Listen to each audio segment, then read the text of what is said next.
If you have no yirat shamayim, you have no fear of the Almighty that's watching you at all times, then it's very easy to lose control. It's very easy to start acting and doing everything according to your desires. And HaShem is telling you that from your simple lack of yirat shamayim, your simple lack of appreciation, not even saying modeh ani in the morning, you could easily get to a point of making one of the worst sins in the Torah, which is committing murder of hundreds of millions of souls on a daily basis. Now, this control is something that's not easy to attain after we're tainted with the immodesty of the world. But it's not impossible either. Very few things that someone needs to do. Sometimes someone is trying to, obviously he's not doing it intentionally anymore. Baruch Hashem, they watch the shiurim, they're scared, they're looking to do tshuva, they stop, but they still have some things that they're not in control over. Like for example, when they go to sleep, there's a few things that someone needs to do. First and foremost, obviously, the most important beginning stage is you have to watch your eyes. If you watch immodesty, whether it's live, in the world that you live around, every time you see a woman, you're like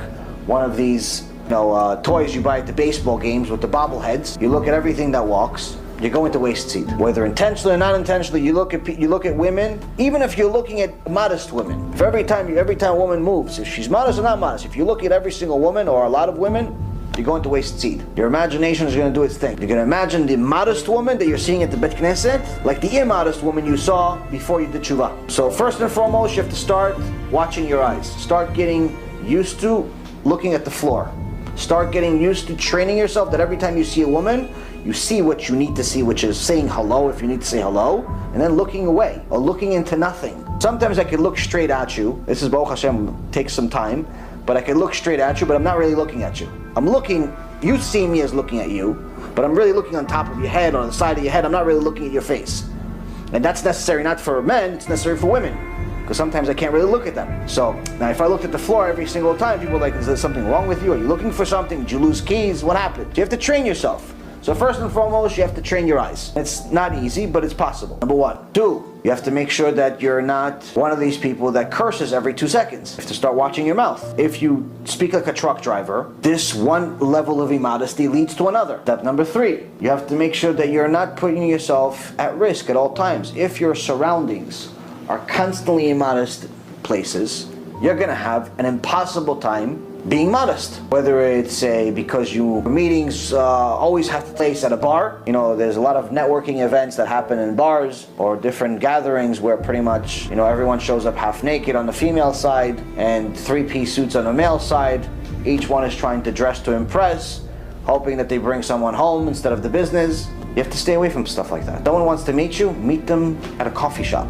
Meet them at your office. You don't need to go to those places. You don't need to go there. There's plenty of ways you can make business without necessarily putting yourself in a place that's full of immodesty.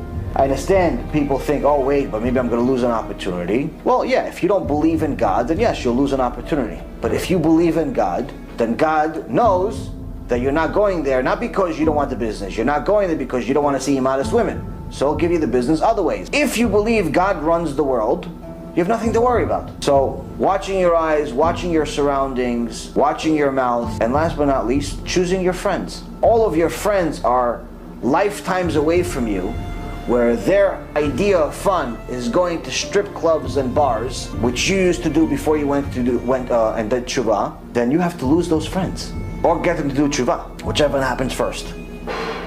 If you can't get them to do tshuva, you have to lose your friends. Eventually, the stronger your tshuva is, the more that relationship is going to lose its meaning, because you're going to have less and less in common. So the point of all of this is to understand that HaShem is telling us here, this one of the first 7 mitzvot that we've gotten in the world. It's a critical mitzvah.